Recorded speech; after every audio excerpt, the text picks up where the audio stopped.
আমরা তারকেশ্বরে এসেছি পুজো দিতে। সব বান্ধবীরা আসছে।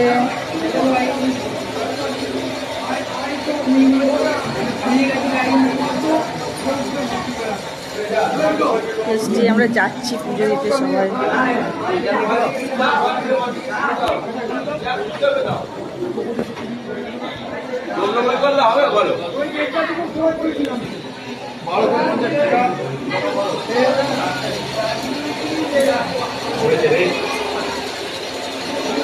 হ্যালো গাইস, ফোন নিয়ে যাবো বরং গাইস, ফোনটা ব্যাগে ঢুকিয়ে রাখো, পয়সাগুলো নাও, টাইমে যখন দেবে।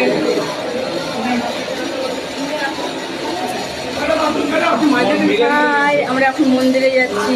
মন্দিরে ফোন নিয়ে যেতে দেবে না, মন্দিরে রেখে যাচ্ছি।